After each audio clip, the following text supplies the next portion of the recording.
बिस्मिल्लाहिर्रहमानिर्रहीम। अस्सलाम वालेकुम नाज़रीन, आप यूट्यूब चैनल देख रहे हैं। मैं इमरान ख़ान हूँ।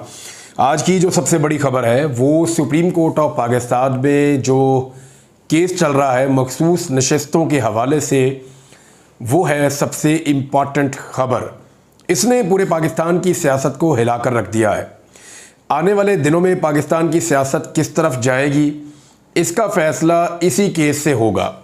याद रखिए, पाकिस्तान तहरीक इंसाफ ने जो उनका दावा है, कौमी असम्बली की 180 सीट्स उन्होंने जीती हैं। ऑलमोस्ट 180 नशस्तें उन्होंने कौमी असम्बली की जीती हैं। इस तनासुब से जो उनको ख़वातीन की मखसूस नशस्तें मिलेंगी तो वो 2/3 अक्सरियत से ऊपर चले जाएंगे। लेकिन अगर ख़वातीन की मखसूस नशस्तें उन्हें नहीं मिलती, तब भी वो अगर अपनी सारी सीटें वापस भी ले लेते हैं, यानी अदालतें उनके हक़ में फ़ैसले करती हैं और वो ट्रिब्यूनल्स के ज़रिए से, जो इलेक्शन ट्रिब्यूनल्स बने हुए हाई कोर्ट्स के अंदर, वहाँ से वो फॉर्म 45 के मुताबिक एक एक करके अपनी सीटें वापस भी लेते हैं, तब भी वो हुकूमत में नहीं आ पाएंगे। क्योंकि सादा अक्सरियत के लिए 186 बंदे चाहिए होते हैं और वो मखसूस नशस्तें मिलाने के बाद बनते हैं 186। तो तहरीक इंसाफ को अगर हुकूमत में आना है तो उन्हें अपनी मखसूस नशस्तें हर हाल में चाहिए होंगी, उसके बगैर वो आगे नहीं बढ़ेंगे। और दूसरी बात यह है कि अगर ये मखसूस नशस्तें पीडीएम की जमातों को मिल जाती हैं और उसके बाद फॉर्म 45 के मुताबिक उनसे एक एक करके उनके एमएनए छिनते जाते हैं, फिर भी वो पाकिस्तान में अपनी हुकूमत बरकरार रख सकते हैं। बस उन्हें फजलुर रहमान साहब की ज़रूरत पड़ जाएगी आने वाले वक्त में। और फजलुर रहमान साहब जो हैं वो विकेट के दोनों तरफ बहुत अच्छा खेल रहे हैं। फजलुर रहमान साहब ये जानते हैं कि जितनी देर वो पाकिस्तान तहरीक इंसाफ के साथ अपनी एंगेजमेंट रखेंगे, उतनी देर तक उनकी पॉलिटिकल प्राइस बढ़ती रहेगी और वो बार्गेनिंग की ज़्यादा बेहतर पोजीशन में होंगे। उन्होंने अपनी मजलिस शूरा का एक इजलास भी किया, उसके अंदर भी पाकिस्तान तहरीक इंसाफ से हाथ मिलाने में या कोई तहरीक चलाने में कोई ख़ास दिलचस्पी का उन्होंने इजहार नहीं किया। हाँ, ये ज़रूर है कि 5 अगस्त 2024 को वो एक एहतजाज करेंगे और यौम स्याह मनाएंगे।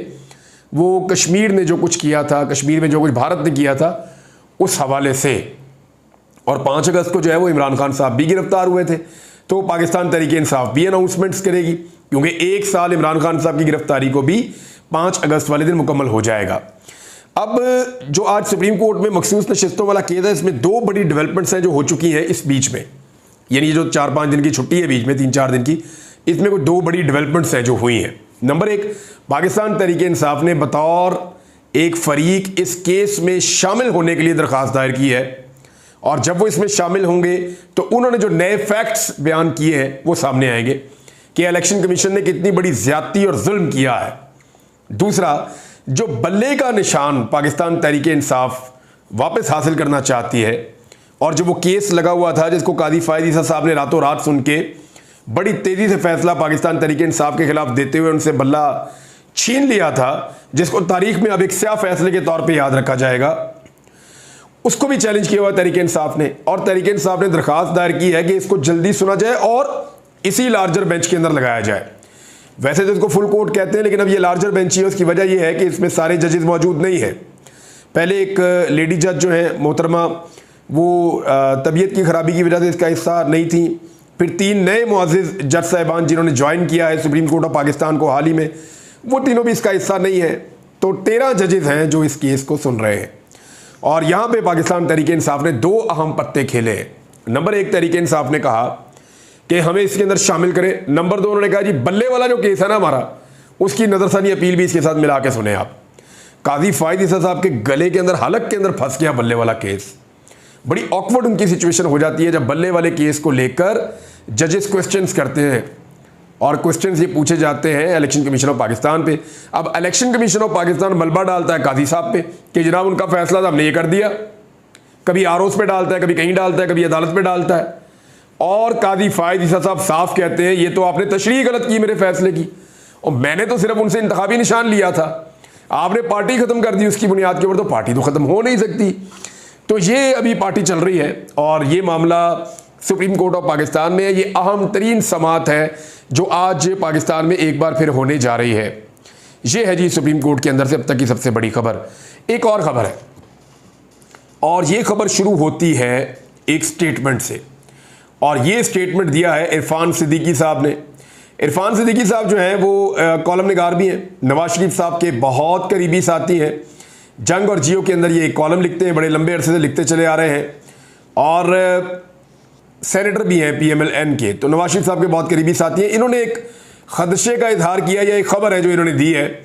ज़रा मैं पहले खबर आपको दे दूं कि वो क्या रहे हैं, उसके बाद मैं आपको बताता हूं कि एक्चुअली वो क्यों कह रहे हैं और होने क्या जा रहा है।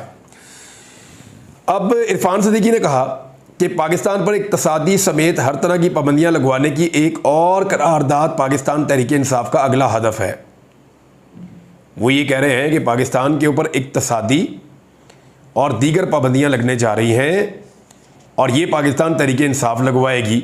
ये तहरीक इंसाफ का टारगेट है, ये उन्होंने इल्ज़ाम लगाया तहरीक इंसाफ पे। लेकिन एक उन्होंने फैक्ट बताया, उनके पास ये खबर है कि पाकिस्तान पर पाबंदियां लगने की कोई करारदाद है जो अमेरिका में आ सकती है, कहीं और आ सकती है, कि पाबंदियां लगाई जाए इस मुल्क के ऊपर। किस बुनियाद पे? बुनियाद वही है पहले वाली। उन्होंने अपने बयान में कहा कि PTI के अमीर वोटर्स ने अमरीकी अरकान कांग्रेस को पाकिस्तान मुखालिफ करारदाद पर आमादा किया।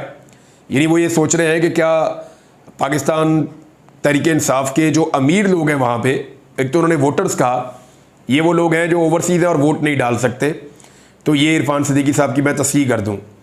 दूसरा ये है कि ये अगर ख़रीद रहे हैं अमेरिकन सेनेटर्स को, जो पूरी दुनिया में ख़रीदो फरोख्त करता है अमेरिका, और अगर अमेरिकन सेनेटर्स बिक रहे हैं तो ये तो पाकिस्तानी सेनेटर की जानिब से एक बहुत बड़ा इल्ज़ाम है कि अमरीकी अरकान कांग्रेस को ख़रीद रहे हैं पाकिस्तान तहरीक इंसाफ वाले, और पाकिस्तान तहरीक इंसाफ वाले अमरीकियों को ख़रीद रहे हैं और यहाँ पाकिस्तान में मैनेज नहीं कर पा रहे। हैरत की बात है ना। बहरहाल वो ये कह रहे हैं कि अभी मज़ीद जो है वो पाबंदियाँ पाकिस्तान पे लग सकती हैं, और ये PTI की एक बहुत बड़ी कामयाबी है जो करारदाद आई है, लेकिन वो ये कह रहे हैं कि पाबंदियाँ लग सकती हैं। अब मामला मैं आपको बताता हूँ। देखें होता क्या है, जब अमेरिका या यूरोपियन कंट्रीज़ इस किस्म का इंतबाह जारी करती हैं या ऐसी कोई करारदाद लेकर आती हैं तो फिर उसका फॉलोअप करते हैं। वो पाकिस्तान ने गुज़िश्ता 2 सालों में इंसानी हुकूक की बदतरीन खिलाफ वर्जियाँ की हैं। किसी भी जमहूरी दौर में ऐसा कभी नहीं हुआ। बहुत बड़े पैमाने पर बेगुनाह लोगों को गिरफ्तार किया गया, ख़वातीन को टॉर्चर किया गया, घरों को तोड़ा गया, चादर और चार दीवारी का तकद्दुस पामाल किया गया, सियासी लोगों की और सहाफ़ियों की बड़े पैमाने पर, इवन एक शायर भी जो है वो जबरी गुमशुदगियाँ हुई, उनके ऊपर तशद्दुद किया गया, उनकी हालतें बिगाड़ दी गई, लोगों के कारोबार ख़राब कर दिए गए, आज़ादी इज़हार राय को बंद कर दिया गया, टेलीविज़न के ऊपर या अखबारात में क्या आएगा और क्या नहीं आएगा उसका फ़ैसला बंद कमरों में होने लगा। तो पाकिस्तान को एक यरगमाल किस्म के माहौल में पिछले 2-2.25 साल से रखा गया है। अब ये जो माहौल पाकिस्तान में बना है, दुनिया भर के अंदर पाकिस्तानी इस पर बात करते हैं और रिएक्शन आ रहा है, और जो पाकिस्तानी मौजूद है ओवरसीज़ उनके वहाँ ताल्लुकात भी हैं। तो अमेरिका जैसा मुल्क जो अपने आप को इररेलेवेंट नहीं करता बाकी दुनिया से, वो कहीं ना कहीं अपने आप को रेलिवेंट रखता है, तो वहाँ पे एक करारदाद पेश होती है जो कसरत राय से, यानी लगभग मुतफ़िका तौर पर ही पाकिस्तान के ख़िलाफ़, वो पाकिस्तानी गवर्नमेंट के ख़िलाफ़ ही आप समझ लें, या इन इलेक्शंस के ख़िलाफ़, जो इलेक्शन पाकिस्तान में हुए हैं, तारीख़ के मुतनाज़ तरीन, धांधली वाले और बदतरीन दंगे इलेक्शन जो हैं पाकिस्तान में 8 फरवरी 2024 को हुए हैं। अब इन इलेक्शन के खिलाफ अमेरिका में आ गई करारदाद। इंसानी हकूक़ की खिलाफ वर्जियाँ भी हैं, मीडिया पे पाबंदियाँ भी हैं, मीडिया के लोगों के ऊपर जुल्म और जबर भी है, फस्तायत भी है, वो सारी चीज़ें उन्होंने उसमें डाल के तो एक करारदाद पेश कर दी। वो करारदाद पास भी हो गई।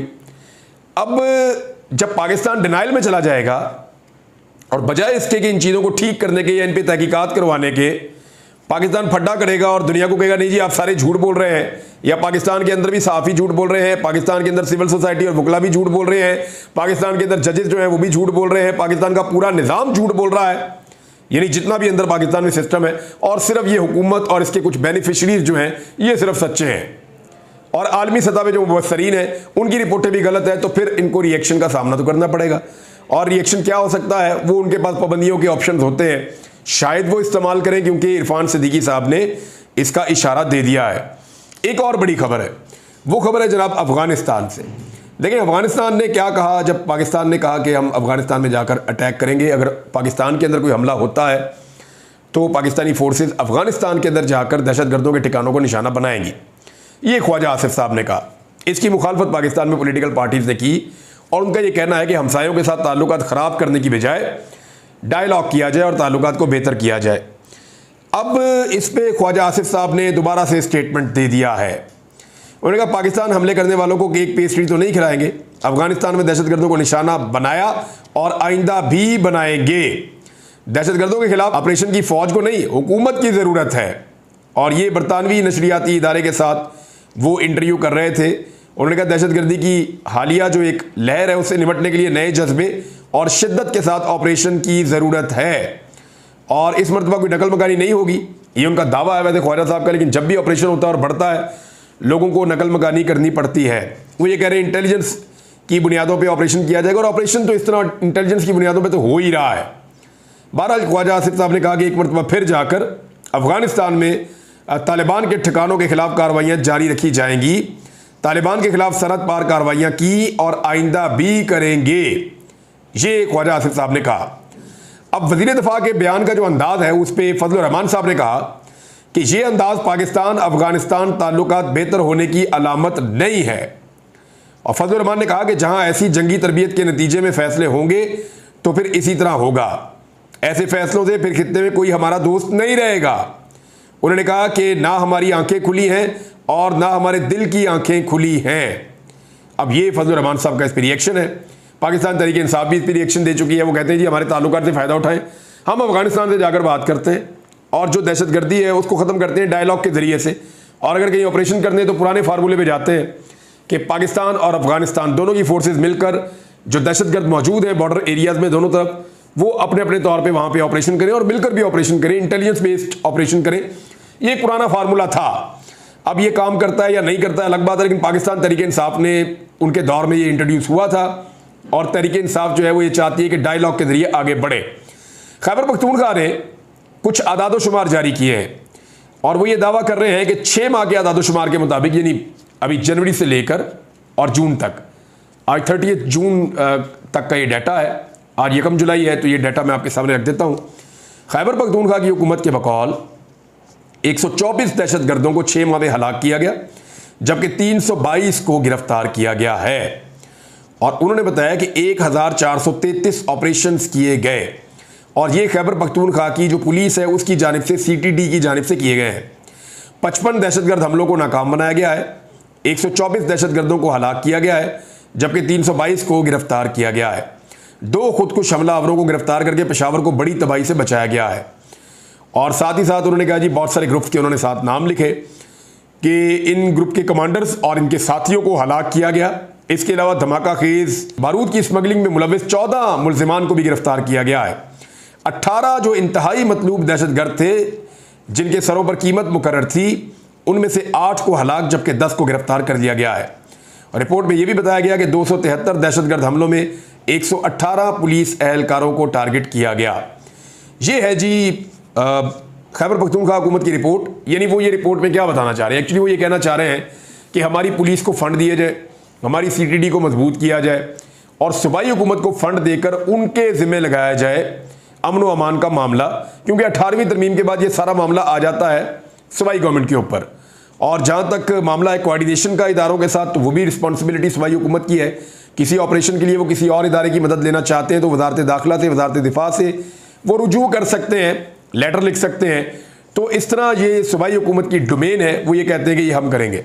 नाज़रीन, तहरीक इंसाफ ने एक बड़ा मुतालबा किया है, क्योंकि तहरीरी तौर पे जब फैसला जारी हुआ टेरियन वाइट केस का, तो उसमें तहरीक इंसाफ ने कहा जी कि अब जस्टिस आमिर फारूक साहब जो हैं chief justice Islamabad high court, उनके पास कोई वजह नहीं रही, वो अब मुस्ताफ़ी हो जाएं, क्योंकि उनके जो साथी जजेस हैं उनकी जानिब से साबिक वज़ीर-ए-आज़म इमरान खान के खिलाफ टेरियन वाइट केस में इनके तर्ज़ अमल पर बहुत सारे सवालात उठाए गए हैं और इसके बाद इनके इस्तीफ़े का मुतालबा कर दिया गया है। 3 जजों पर मुश्तमिल बेंच का फैसला शाया होने के बाद PTI ने अब मुतालबा किया कि उनके पास कोई जवाब बरकरार नहीं है उहदे पर रहने का, लिहाजा chief justice Islamabad high court Mustafi हो जाएं। फिर तीनों जजेस ने केस को, वैसे तो इमरान खान के हक़ में फ़ैसला आ गया है, लेकिन उन्होंने कुछ ऐसी चीज़ें बताई तीनों जजेस ने जिसमें chief justice Islamabad high court Aamir Farooq साहब का कंडक्ट डिस्कस हुआ कि किस तरह वो इस केस को लटका रहे थे, कैसे उन्होंने अपना फ़ैसला नहीं दिया, किस तरीके से जो उनके दोस्त साथी जजेस थे उनको फ़ैसला देना पड़ा। तो ये सारी चीज़ें जो हैं वो बताया, यानी इसमें मैं आपको पढ़ के बता देता हूँ। 3 जजों पर मुश्तमिल बेंच को तहरील करने पर तनकीद का निशाना बनाया। जस्टिस आमिर फारूक साहब ने यह तहरील की थी जिसका वो खुद भी हिस्सा थे। इस बेंच में शामिल 2 जजेस ने इनकी राय से इख्तलाफ किया था कि इमरान खान के खिलाफ दरख्वास्त काबिल समात नहीं है, वो ये कह रहे थे। तहरीक इंसाफ के बकौल और ये फैसले के बकौल भी जस्टिस मोहसिन अख्तर कियानी और अरबाब मोहम्मद ताहिर ये चाहते थे कि दरख्वास्तें खारिज कर दी जाएँ, जबकि चीफ जस्टिस की राय मुख्तलिफ थी। तो बजाय इसके कि वो फैसला सुनाते, उन्होंने बेंच को तहलील कर दिया और 1 साल तक केस को समात के लिए मुकर्रर नहीं किया गया। तो पाकिस्तान तहरीक इंसाफ कह रही है जी ये बड़ी ज़्यादती की है और ये मिसकंडक्ट वो इसको करार दे रहे हैं, और वो ये कह रहे हैं कि इस तरीके से chief justice Islamabad high court को अब मुस्ताफ़ी हो जाना चाहिए। नाज़रीन, फैसल वाडा साहब की भड़कें जो हैं वो अभी भी जारी हैं और ये बाहर आके भड़कें मारते हैं, अंदर जाके पाँव पड़ते हैं। वो कह रहे हैं मुझे 100 बार भी सजदा करना पड़ा मैं करूँगा। ये वो आदमी है जो पहले पगड़ियों को फुटबॉल बना रहा था और अब जनाब फरमा रहे हैं 100 बार सजदा करना पड़ा मैं करूँगा। कैसे लोग अपनी इज़्ज़त को मट्टी में मिला देते हैं। यानी फैसल वाडा साहब की अच्छी खासी इज़्ज़त होती थी, लेकिन उसके बाद फिर उन्होंने फ़ैसला किया और उन्होंने अपनी वफ़ादारी ख़त्म की इमरान खान साहब के साथ, और फिर जिस तरह का उनका एक रोल और उन्होंने अपना करैक्टर सामने लेकर आए अरशद शरीफ साहब के मामले में, शहीद के बारे में या इमरान खान के बारे में या इंसाफ और कानून के बारे में, तो फिर वो मजाक बन गए पूरे मुल्क के अंदर। वो कह रहे हैं जो लोग मुझे ट्रोल कर रहे हैं मैं इनको अपने जूते के नीचे रखता हूँ और मैं इनको मसलता हुआ आया हूँ। तो फैसल वाडा साहब, आपकी तकलीफ़ का अंदाज़ा है, आप जिस कर्ब से गुजर रहे हैं उसका भी अंदाज़ा है। पब्लिक फ़्लाइट के अंदर तो आप ट्रैवल करने से रहे, लोगों के अंदर जाने से आप रहे। बहरहाल नजम सेठी साहब ने कहा कि सबसे ज़्यादा प्लॉट्स और फाइलें DHA वाले बेचते हैं। उन्होंने हाजिर सर्विस और रिटायर आर्मी ऑफिशियल्स और ब्यूरोक्रेट्स को टैक्स में छूट दे दी है कि आप जितनी मर्जी फाइलें बेचें खरीदें, जबकि बाकी पूरे पाकिस्तान में प्रॉपर्टी बेचने और लेने पर टैक्स आयद कर दिया गया है। क्या खबर दी नजम सेठी साहब ने। वैसे ये खबर जो है शहबाज राणा साहब ने भी दी है, ट्रिब्यून में बड़े सीनियर जर्नलिस्ट हैं।